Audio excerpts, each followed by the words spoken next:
أشهد أن لا إله إلا الله وحده لا شريك له وأشهد أن محمدا عبده ورسوله أما بعد فأعوذ بالله من الشيطان الرجيم بسم الله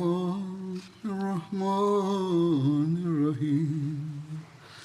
الحمد لله رب العالمين الرحمن الرحيم مالك يوم الدين إياك نعبد وإياك نستعين اهدنا الصراط المستقيم صراط الذين أنعمت عليهم غير المغضوب عليهم ولا الضالين. نن د رسول کریم صلی الله علیه وسلم د زمانه د زنو سریو ذکر وکوم. په دغه لړ کې مخکې به د بنو اسد قبیلې د شرپسندۍ او د سریه ابو سلمہ ذکر وکړي. سریه هغه جنگ ته وایي چې پکې رسول کریم په خپله به نه شاملېده، خو نور خلک به دغه جنگ له استول. په دیو کې هم د رسول کریم د سیرت په اړخونو باندې رڼا پریوزي چې د هغوی حکمت او څنګه به هغوی د مسلمانانو دفاع کول او بیا نورو دشمنانو لپاره هم څومره د همدردۍ اظهار دی. نو دغه ټولو سریونو هم د رسول کریم په دغه اسوه باندې رڼا پریوزي. بهرحال دا سریه د محرم میاشت او په 4 هجري کال کې شوې وه. د دې قیادت حضرت ابو سلمہ بن عبدالاسد مخزومي کړی و. د ابو سلمہ نوم عبدالله و او کنیت ابو سلمہ و او د دې د والدې نامه برا بنت عبدالمطلب و او د نبی کریم صلی الله علیه وسلم د ترور زوی و.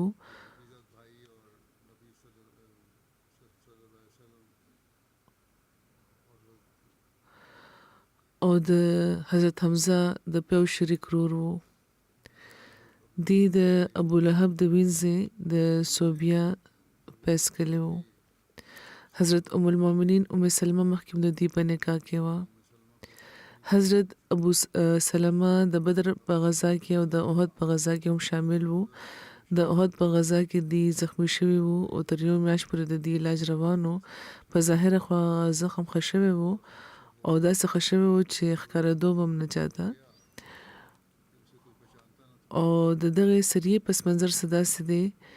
چې مدینې کې چې کوم منافقان او یهودیان اوسېده، هغوی د احد د جنګ چې کوم حالات او واقعات دغې په وجه هغوی خوشحالۍ کولې او یو ځل بیا دغې په زړه کې دا خیالونه راتل شروع شو چې زر تر زره د مسلمانانو د ختمولو لپاره منصوبه جوړېدی شي. همدغه شان د مدینې خواوشا کې اوسېدونکي هغه قبیلې چې د بدر په جنګ کې د مسلمانانو د عظیم الشان فتح په وجه ویرېدلي وو، دغې په زړونو کې هم دا خیال راوچتېدل شروع شو چې په احد کې مسلمانانو ته ډېر نقصان شوی دی، نو ځکه موقع ده چې په دې باندې حمله وکړي شي او نور نقصان دې ورته ورسولی شي او لوټ مار په نتیجه کې د دې اموال او دولت د ترلاسه کړی شي. نو لا د احد جنگ ته 2 میاشتې تېرې شوې وې چې په دغه قبیلو کې چې کومې قبیلې د ټولو نه مخکې په مسلمانانو د حملې پروګرام جوړ کو، هغه بنو اسد بن خزامه نومې قبیله وه. دا خلک په نجد کې اوسېده. د دغه قبیلې رئیس طلحه بن خویلد او د هغه ورور سلمه بن خویلد خلک راغونډ کړي وو، یو لښکر تیار کړی وو. د بنو اسد یو تن و قیس بن حارث بن عمر، هغه خپل کام ته نصیحت کړو مسلمانانو باندې د حمله نه منې کړي و دا ورته وي چې زما قام دا د خیرتیا خبره نه ده د مسلمانانو له طرفه مونږ ته هیڅ نقصان نه دی رسېدلی هغوی مونږ ته هیڅ نقصان نه رسوي او نه هغوی څه لوټ مار لپاره حمله کړې ده په مونږه زمونږ علاقه د یثرب نه لرې ده یعنې د مدینې نه لرې ده او مونږ سره د قریشو په شان لښکر هم نشته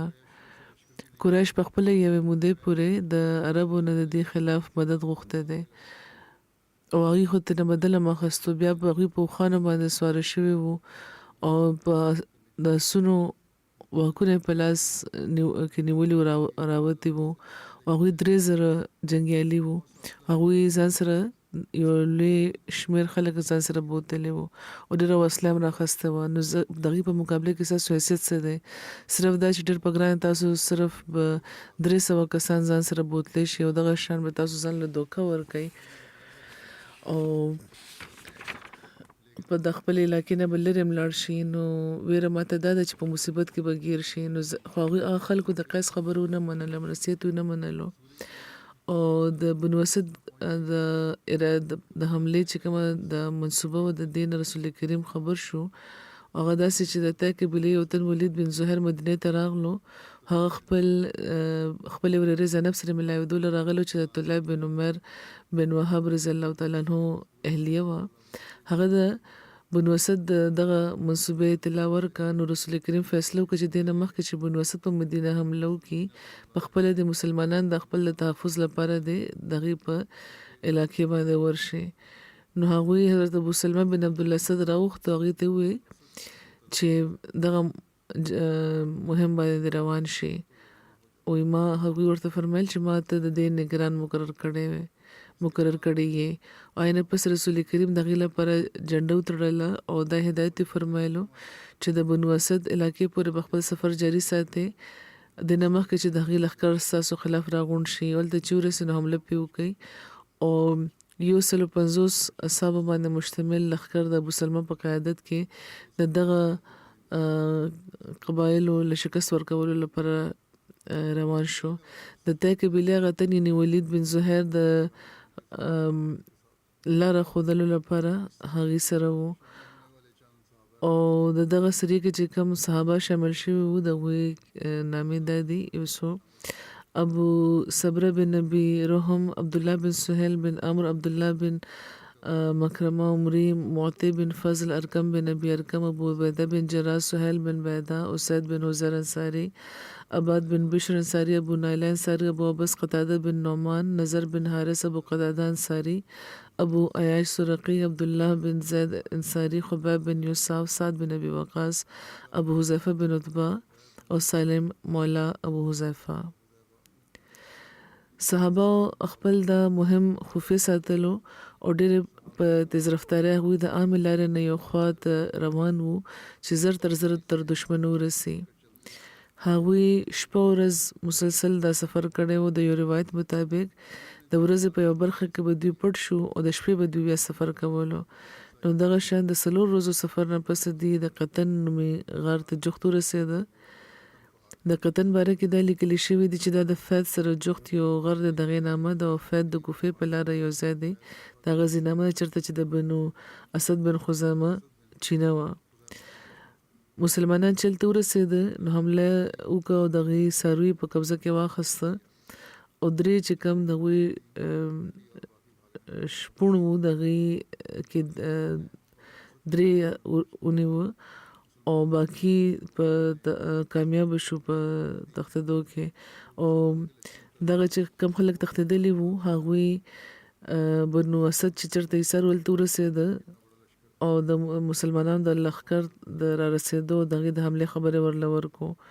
او ډېر د ابو سلمه چې کوم لښکر و د هغې شمېر ډېر زیات بیان کړی و یعنې مبالغې نه دي کار اخیستی چې دومره لوی لښکر دی نو په دې ویره پیدا شوه پای کې او بنو اسد وېرېدلي وو او د مسلمانانو دغه شان ناڅاپه رارسېدو په وجه هغې باندې هیبت جوړ شوی و د یېرې د لاسه هغوی اخو د خو تختیده. حضرت ابو سلمه چې کله د بنو اسد د ایساردو مقام ته ورسېده هغه لید چې دشمن تختیدل دي نو هغه دغه په تلاش خپل ملګری ولېګل او ابو سلمه غي په درو برخو کې تقسیم کړي وو یو برخه خمل ته ایساره او باقي دوه برخه دوه مختلف اطرافو کې هغه ولېګل ورسره د هدایت مرکړو چې دشمن په سجزین او تر زیات لري بنځي او که دشمن سره تصادم نه کیږي نو واپس راشي او د شپې هم دوی سره وې ساري او دا تاکید هم کړو چې منتشر نشي او ځای په پاتې کیږي خو دشمن دومره ورېدلې وو او دومره په تیزه تختیدلې وو چې مسلمانانو سری چرته ماوي مخ نشو او حضرت ابو سلمہ د مال غنیمت سره د مدینه طرف ته واپس سفر شروع کو کم تن چې د لار خودلو لپاره غي سره تل هم غي سره واپس تاغلو او د یو شپې سفر نه پس حضرت ابو سلمہ مال غنیمت هم تقسیم کو غوي پنځمه برخه خمس غوي رسول کریم لپاره بیل کړي وو او چې کوم تل لار خودل د غیر خوشاله مطابق هغه مال ورکو باقي چې کوم مال غنیمت او په صحابه کې تقسیم کو هر صحابي ته وو خان او ډېر چلای ملاوي شوی وي او دا سدي باقي سفر بیا کو خوشاله وي تقریبا 10 ورځې پس واپس مدینه ته ورسېده.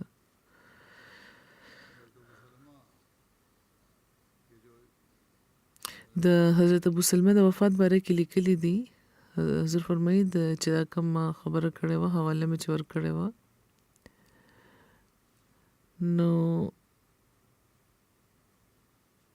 د مختلفو تاریخونو د اخذ کړی شوی ده د سیرت خاتم النبی نم صبر خو په دې کې شامل ده. بهرحال د حضرت ابو سلمہ د وفات باره کې لیکلي دي چې حضرت ابو سلمہ دغه سریه لپاره د مدینې نه لسره زیات شپو لپاره بهر وو چې کله هغه مدینه ته واپس راغله نو دا غوي هغه زخم چې احد په غزا کې هغه ته لګیدل هغه بیا تازه شو او په دې هغه بیمار شو او هغه کال دریم هجری هغه کال په دریم جمادی الاخر هغه وفات شو. د بنو اسد د کوم رئیسۃ الله بن خالد ذکر شوی دا ډېر بادر انسان او مشهور دا وو چې د عربو په ملک هغه د یوزر شاه سوارانو برابر بغنل کې د ډېر فصیح لسان وو. په نهم هجری کال کې د بنو اسد د وفات سره د رسول کریم په خدمت کې حاضر شو اسلامي قبول کړو خو بیا مرتد شوی وو او د رسول کریم په ژوند کې هغه د نبوت د دروغ داوا کړی و او د فتنې او د فساد سبب جوړ شوی وو او اخر هغه بیا شکست خوړلې وو د عربو نه تښتېدلی وو او بیا څه موده پس هغه مدینې ته راغلو او د حضرت عمر په لاس هغه بیعت کړی وو او تر آخري دم بیا په اسلام باندې هغه ثابت قدمي ښودلې وه. په جنګ قادسیه او په نورو ډېرو اسلامي جنګونو کې هغه برخه اخیستې وه د خپل د بادرې جوهر ښودلی وو او په 21 هجري کال کې په یو جنګ کې د شهادت مقام بیا ترلاسه کړی وو. خدای پاک د هغه انجام په خیر کولو نو ځکه هغه ته توفیق ملاو شو اسلامي قبول کړی وو. بیا د سریه حضرت عبدالله بن انیس ذکر دی. حضرت عبدالله بن انیس جوهنی انصارو کې د بنو سلمہ حلیف وو. دا په بیعت ثانیه بدر احد او په نورو غزواتو کې شامل شوی وو او دی په هغو کسانو کې شامل وو چې د بنو سلمہ بوتان مات کړي وو. حضرت عبدالله بن انیس په شام کې په 450 هجري کال یا د ځینو روایتونو مطابق په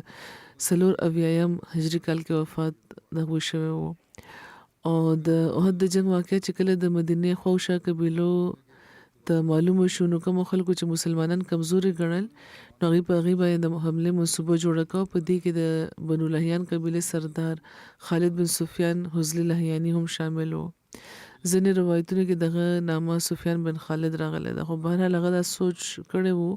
چې مسلمانانو ته په احد کې تازه نقصان رسېدلی دی نو ولې نه چې دغه د کمزوریانو د فایده پورته کړی شي او حمله دې پې وکړی شي او مدینې کې د لوټ مار جوړ کړی شي او په هغې باندې خپل روب جوړ کړی شي. د هغه تن په زړه کې د اسلام دشمني ښه کوټلې ډکه وه او ډېر زیات عاقبرجن و. د نخله یا د رفات سره جغت چې اورنه نومې وادي ولته خپل لښکر تیارولو هغه د خپل کام جنګیالي او د خوشه خلک د مسلمانانو خلاف د راغونډولو مهم جوړ کړی وو شروع کړی وو او د مختلفو قبیلو سره تعلق لرونکي ډېر خلک هغه سره راغونډ شوي وو چې کله رسول کریم خبر شو چې سفیان بن خالد مدینه باندې حمله لپاره یو لښکر راغونډ کړی دی نو هغوی یو ډېر منفرد او حکیمانه عسکري فیصله فرمایله چې په ځای د دې چې یو فوج تیار کړي شي د سفیان مقابله لپاره او دواړو طرف ته د وینې توی شي نو زیاته مناسب هغوی ته دا معلومه شوه چې په حکمت عملي دی د دغه باغیانه لښکر چې چا تیار کړی د کم بانی دی د هغه د ختم کړی شي نو رسول کریم صلی الله علیه وسلم د دغه خطرناک خو اهم کاروای لپاره خپل یو بادر صحابي د حضرت عبد الله بن انیس انتخاب وفرمایلو رسول کریم صلی الله علیه وسلم حضرت عبد الله بن انیس راوخته او د سفیان بن خالد د ټوله منسوبې تفصیلی ورته وي او دا ورته فرمایي چې په خاموشه ورشه هغه ووجنه نو عبد الله رسول کریم ته عرض وکړ چې یا رسول الله ما ته د هغه حلیه وایي نو رسول کریم ورته فرمایل چې کله چې ته هغه ته وګورې نو پتا باندې به د هغه هیبت جوړ شي او هغه ته چې ته وګورې نو شیطان به درته را په یاد شي نو عبد الله ورته عرض وکړ چې یا رسول الله زه خو چېرم چا نه یم یېرېدلی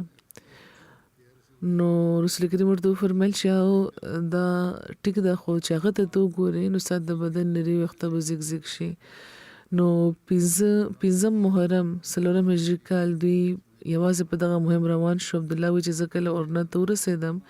چې عرفات سره جوخته یوه وادي ده نو ما سفیان ولیدو چې د یو لښتې په یوې کونټۍ په ډاډه روان دی هغې پسې د مختلفو قبیلو هغه خلک وو چې د هغه سره وابسته وو او دا کونټۍ هغه د بوډاوالي د لاس نه وه دغه په لاس بلکې هغه زمانې کې دا رواج و چې خلکو په لاس کې یوه کونټۍ ساتله نو بهرحال عبدالله بیانوي چې رسول کریم دغه باره کې چې ما ته څه ویلي وو د هغې په وجه ما فوراً وپېژندو ځکه چې څنګه چې مې هغه ته وکتل نو په ما هیبت جوړ شو حالانکه ما زه چې چا نه وېرېدم نو ما په زړه کې دا و چې خدای او د هغه رسول رښتیا ویلي وو هغه وخت د مازدیګر د مونځ وخت نو ځکه ما ته ویره دا وه چې که اوس د سره مخ شم نو چېرته زما د مازدیګر مونځ پاتې نه شي نو ځکه ما مونځ وکړو په دغه حل کې چې زه د هغه طرف ته روان وم او ما ورسره په خپل سره اشاره م کوله یعنې په اشاره مې مونځ کړی و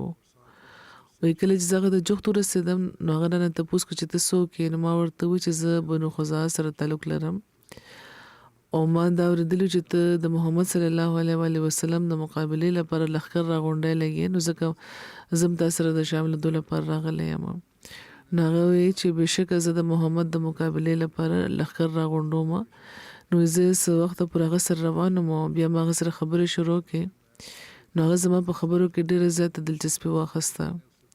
سفیان بن خالد وی چې محمد ته لا تر اوسه په اصل کې لا تر اوسه زما په شان څوک نه دی هغه سره مخ شوی صلی الله علیه وسلم لا تر اوسه پورې هغه سره داسې خلک هغه سره مخ کېده چې د جنګ ماهران نه وو اخر چې کله هغه خپل خیمې ته ورسېده او دغه سره چې کم خلک و هغه خوا دې خوا شو نو ما ته هغه وویل چې ښځایي وروره لږ دلته راشه نو زه هغه ته جوخت ورغلم نو هغه ما ته وویل چې کښېنه او زه بیا هغه سره کښېناستم ان تر دې چې هر طرف ته د شپې خاموشي جوړه شوه او خلک وده شو نو زه ناڅاپه راپاڅېدم هغه مې ووژلو او د هغه سر مې د ځان سره راواخیستو وایي زه هلته نه چې راووتم نو جوخت یو غار کې پټ شوم نو خلکو زه لټولم تر هغه غار هم رارسېدلي خو هېڅ هم هغوی ته میلاو نه شول مایوسه شول ته نه واپس رالاړه یعنې پس زه هلته نه راووتم او روان شوم او د شپې به مې سفر کول او په ورځ کې به زه پټ شوم چېرته آخر مدینې ته ورسېدم نو رسول کریم چې څنګه ما ته وکتل نو هغوی دا وفرمیل چې افلح الوجه دا خو هغه مخ ته چې کامیاب راغلی دی نو ما ډېرې په عاجزۍ ورته دا وفرمیل او ډېر په هوښیارتیا دا فکر هغوی دا فرمایلی وه رسول کریم ته عرض کړو فوراً دا ویلو چې افلح وجهک یا رسول الله چې یا رسول الله صلی الله علیه وسلم ستاسو مخ کامیابه شو دا ټوله کامیابي هم ستاسو ده او ستاسو د دعاګانو په برکت ده اینه پس حضرت عبدالله ورته ټول تفصیل ووایي او د هغه باغی سردار سره د رسول کریم مخ ته کې خودو. یو روایت دام دی چې رسول کریم صلی الله علیه و آله وسلم د حضرت عبد الله بن انیس راتلو نه مخکې د سفیان بن خالد د قتل خبر ورکړی وو. حضرت عبد الله بیانوي چې په دغه کامیابی رسول کریم خوشاله شوی وو، مله یو اثر راکړی، یو کونټه راکړی وو، دا راته ویلي وو چې دا به ستا او زما ترمنځ په جنت کې نشاني وي، ته به په جنت کې د دې په دې به ډډه لګې. نو د دې نه پس هغه کونټه همیشه هغې سره وه، او چې کله د هغوی آخري وخت راغلو نو هغوی خپل کور والاو ته د دې باره کې دا وصیت کړی وو چې دا به کفن دننه ما سره به داسې ږدئ چې دا زما بدن او د کفن ترمنځ به وي. نو د هغې د کوروالاو د دغه وصیت باندې بیا عمل کړی وو.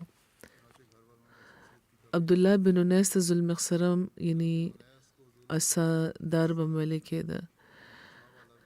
حضرت عبدالله بن انیس د مدینې نه 18 ورځې بهر وو، او د هفتې په ورځ او د محرم لا 9 ورځې پاتې وې چې هغوی واپس راغله.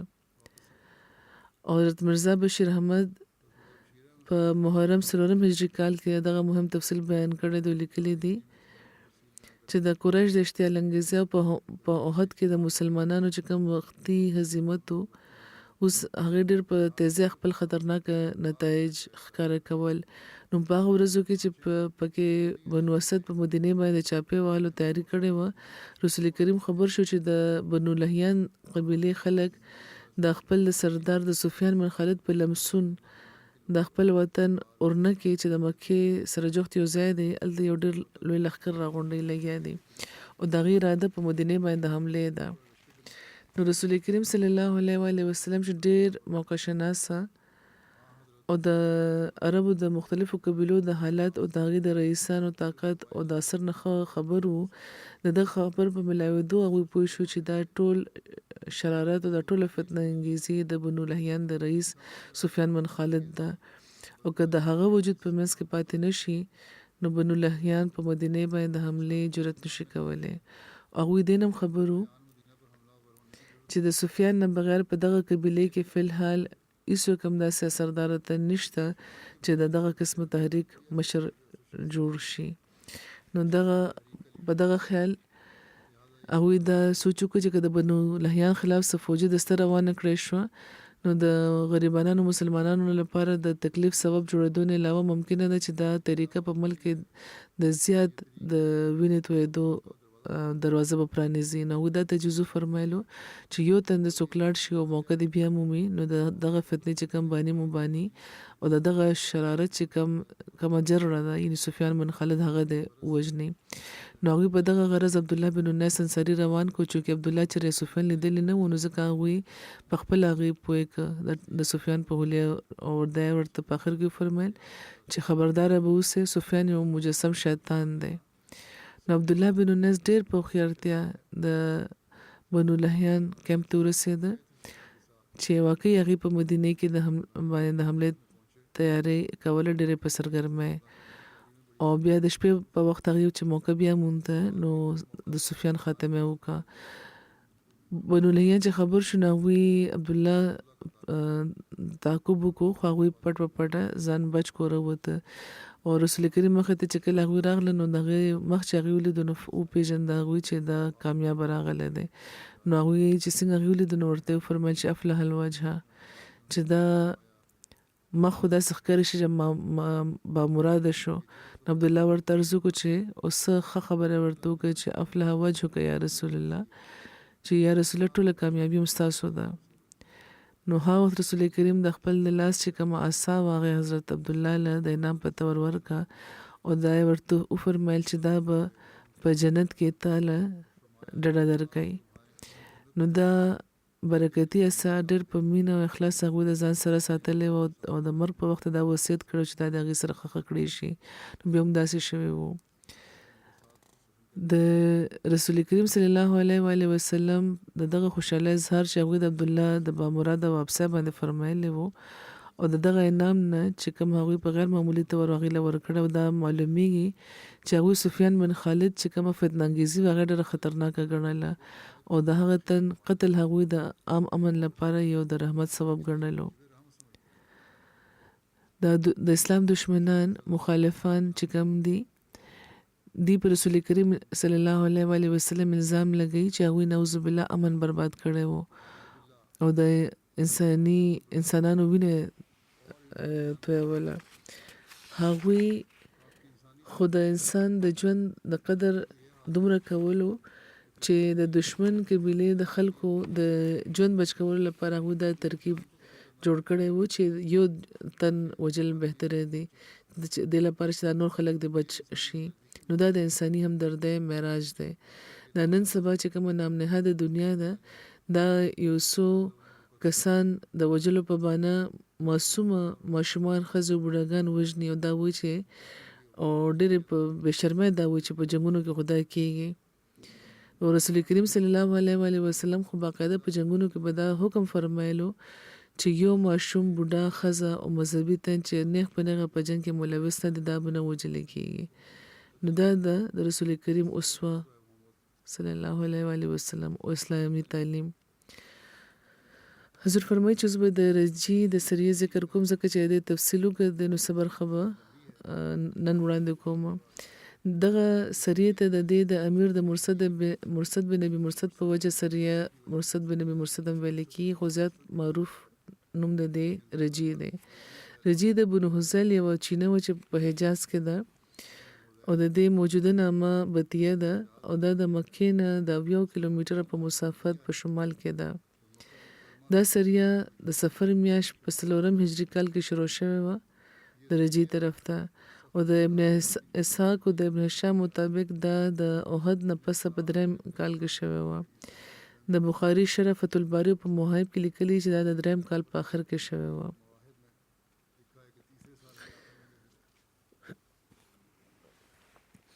حضور فرمایي چې زموږ ریسرچ سیل د سری رجی په لړ کې یو نوٹ ورکړی دی په دغه حواله د توجه غواړي چې ځینې تاریخونو باندې فرق د ځینې تاریخونو فرق په دې کې راځي خو بهرحال چې سوچ تحقیق کوي کېدای شي چې د هغې لپاره د فایده مند وي نو ځکه حضور فرمایي دا به هم زه وړاندې کومه. د سیرت او د تاریخ په کتابونو کې تر دې چې په بخاري کې هم د رجی او د بیرمونه چې کوم واقع دي هغه خلط ملت شوي دي او ځینې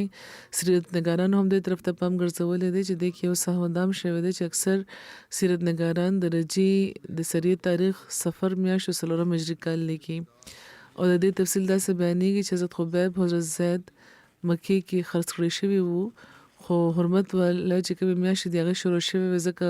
د مکې خلکو هغې بندیوان ساتلي وو چې کله دا میاشتې ختمې شوې نو بیا هغې دواړه وجلي وو. دا اکثر سیرت نګاران بیانوي خو چې کله غور وکړی شي نو سوال دا پیدا کېږي چې حرمت والا 4 میاشتې دي 3 مسلسل دي یعنې ذوالقعده ذوالحجه او محرم او 4مه میاشت د محرم نه 5 میاشتې پس د رجب ده او چې په سفر کې دا سریه شوې وه نو د حرمت والا چې کومې 3 میاشتې خو مخکې تېرې شوې وې او د سفر نه 4 میاشتې پس د حرمت والا چې کومه 4مه میاشت دا به راتله نو که دا سریه د سفر د میاشت 4 هجري کال ومنلی شي نو او بیا دا ویل چې حرمت والا میاشت شروع شوې دا به د عقل خلاف خبرې وي او بیا چې کله دا د حرمت والا میاشتې وي نه نو بیا د دې په قید کې د ساتلو څه جواز نه جوړېدو. مکې والو خدا وخته چې د زر تر زره ووجلی شي چې خپل دغه د خپل د انتقام چې کوم اور دغه سوړ کې هغه د ساجتو چې خامخا دې د منوګدمو د قید ساتل او دغه د خوراک سکا کو د حفاظت ذمہواره بار پسر اخسته وي. نو کوم سیرت نګاران او مورخین چې دا د سفر 4 هجري کال بیانې د دغه سری نغوی دغه سوالونه دی پورته کړي. زموږ مخې ته دوه کې یو لاره ده یا خو دا دی ویلی شي چې د حرمت والا میاشتو خبره او دغه دوړو د یوې مودې پورې د قید پاتې کېدو خبره سمه نه ده یا موږ دا وایو چې ټول روایتونه خو سم دي حرمت والا میاشت هم شروع شوې وې او تر یوې مودې پورې دوی قید هم وو خو بیا په دغه صورت کې به دا منل پکار وي چې اکثر مورخین او سیرت نګاران غلط شوي دي دغه سریه په تاریخ محفوظولو کې او دغه مورخینو چې شمېر یې لږ دی خو د هغې دا خبره قابل ترجیح ده چې دا بیانوي چې دوی په مکې کې خرڅ کړي شوي وو نو هغه وخت حرمت والا میاشت یعنې د ذوالقعده آغاز شوی و. نو سیرت ابن اسحاق چې د سیرت د ټولو اولین کتابونو کې یو دی او ابن هشام د دواړو د سریه رجي تاریخ بیان کړی دی. لیکلي دي چې دا سریه د احد د جنګ نه پس 3 هجري کال کې شوې وه او د بخاري مشهور مستند شارح ابن حجر فتح الباری کې په دغه حواله دا بیانوي چې دا واقعه د 3 هجري کال په آخر کې شوې وه او په دغه حواله د سیرت یو بل مستند کتاب مواهب الدنیا هغه هم دا لیکلی دي. نو ځکه زیات سم هم دا معلومیږي چې دا سریه د 3 هجري کال د شوال په آخري ورځو کې شوې وه او چونکې سفر 4 هجري کال کې حضرت خبیب حضرت زید شهید کړی شوي وو او چې کله د هغې د شهادت خبر مدینې ته ورسېدو نو په روایتونو کې دا تاریخ رو زیات غالب شو. نو بهرحال خدای ښه خبر دی. د دغه سریې پس منظر دا دی د دې باره کې لیکلی شوي دي چې تیره چې کومه سریه ونی سریه عبدالله بن انیس کې ذکر شوی دی چې د بنو لحیان چې کوم سردار سفیان بن خالد هغه وجل شوی وو او په دغه وجه دغه قبیله دلته د انتقام اور په دې کې را پارېدلې وو او په شپه ورځ به دوی په دغه سوچ کې وو چې په څه طریقه د مسلمانانو نه د دې بدل واخیستی شي. نو د دغه قبیلې څه خلک وو چې د ازلو د قاره ورغله دی په تیراندازۍ کې ماهران وو. ازل د بنو هون بن خزامه یو خاخ وو چې د بنو هون بن خزامه یو خاخ وو او ازل د ازل بن دیش طرف ته به دا منسوبه ده دا قبیله او قاره قبیله هم د هون یو خاخ وو چې د دیش طرف ته به منسوبه ده. بنو لحیان دې ته وو چې تاسو محمد صلی الله علیه و وسلم د ورشي مدینې ته هغې درخواست وکړئ چې هغې د څه کسان خپل تاسو سره روان کړي دې لپاره چې په قبیلې ستاسو په قبیله کې دی هغې د اسلام د دعوت او د تبلیغ کار وکړی شي او پوره امید دا دی چې محمد صلی الله علیه و وسلم به خپل څه ملګري تاسو سره روان کړي او چې کله د محمد صلی الله علیه و وسلم ملګري تاسو له راشي نو موږ به هغې د مکې د قریشو په لاس خرڅ کړو او د هغې په بدل کې به موږ د ډېر لوی قیمت میلاو شي او د مکې خلک به هغې ووژني او په دې به زموږ بدل هم پوره شي او په هغه مال او دولت کې به موږ تاسو له یو برخه درکو. نو دغه باقاعده منصوبه بندۍ سره د ازلو د قاره د قبیلې 7 کسان د یو وخت په صورت کې مدینې ته راغله او د رسول کریم په خدمت کې هغې دا ووی چې زموږ قبیلې کې د اسلام ډېر شهرت دی نو تاسو خپل یو څو کسان موږ سره روان کړئ چې هلته د اسلام د دعوت کار وکړی شي. نو رسول کریم 10 کسانو باندې مشتمل یو ډله تیاره کا چې د مکې د خواوشه باغو جاسوسي کول او د ټولو د لپاره شغې د ټولو حالاتو جزا واخلي او چې کله دا وخت راغلو نو رسول کریم دغه 10 کسان دغه خلکو سره روان کا او د یو روایت مطابق رسول کریم دغه سره 2 کسان لګلی وو. ابن هشام لیکلی دی چې هغه 6 کسان هغه 6 صحابه هغه سره روان کړي وو او ابن سعد دا بیان کړی چې دا 10 کسان وو او پای کې د وو نامې بیان کړي دي. په صحیح بخاری کې هم د 10 کسانو ذکر دی. د سیرت په اکثرو کتابونو کې د 10 صحابه ذکر دی. البته نمونه صرف د وو صحابه ملاویږي. نو رسول کریم صلی الله علیه و وسلم حسن بن ثابت او زنوی چې مرصد بن نبی مرصد غنوی هغه امیر جوړ کړی وو. حضرت مسلم موعود رضی الله تعالی عنہ بیانوي چې د هجرت په 4م کال د عرب 2 قبیلې ازل او قاره خپل نمائندگان رسول کریم په خدمت کې راولېږل ورته عرض وکړ چې زموږ په قبیلو کې ډېر خلک داسې دي چې د اسلام طرف ته مایل دي او هغوی خواست کوي چې یو څو کسان دی چې د اسلام د تعلیم نه ښه خبر وي هغې دې راولېږلی شي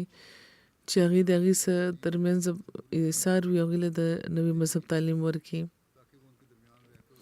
اصل کې دا یو سازش و چې د اسلام ښه پوخ دشمن چې کم خلک وو پاخه دشمنان د بنو لحیان خلک هغوی کړی وو او مقصد دا و چې کله دا نمایندګان راشي د مسلمانان راولي ځان سره نو دوی به لږې شی به ووژني او د خپل د رئیس د سفیان بن خالد د وژلو بدل به واخلي. نو هغوی د ازلو د کاران نمایندګان په دغه غرض چې هغوی به یو څو مسلمانان د ځان سره راولي د انعامونو لوی لوی لوزونه کړي وو او د رسول کریم په خدمت کې لیږلي وو. او چې کله د ازلو د کارا خلک رسول کریم له ورغلو خواست وکړو نو رسول کریم دغه په خبره اعتبار وکړو او لس مسلمانان د هغوی سره ک د لپاره چې هغوی له د اسلام د عقایدو د اصولونو تعلیم ورکړي. نو دا خلک ورغله او بیا مخکې چې کوم واقعیت د حضور فرمایي چې دا به انشاءالله آینده بیانوم. حضور فرمایي چې نن زه به بیا د یمن د اسیرانو لپاره په خاص ډول دعا لپاره ویل غواړم او په خاص ډول هلته چې کومه یو ښځه ده چې د لجنه صدرم وه هغوی ډېر په ګرانه کې دي په قید کې هغوی ساتلی شوي دي او څو نور هم دي چې د هغوی د خبره منلو ته تیار نه دي نو هغوی هم دي اسیران کړي دي. هغوی لپاره خاص دعا کوي چې خدای پاک د هغوی د رهایي سامان جوړ کړي. د پاکستان د اسیرانو لپاره هم د رهایي دعا کوي. د فلسطین د خلکو لپاره هم دعاګانې کوي. حالات هغوی لپاره بیا ښکاري لږ چې ښه کېږي بیا خراب شي او د کوم اسرائیلي حکومت دا ډېر د ضد نه کار اخلي لګیا دی. خدای پاک دې د هغوی د ظلم نه نجات ورکړي زر تر زره او مسلمانانو له دې هم د خپل حق پوره کولو توفیق ورکړي.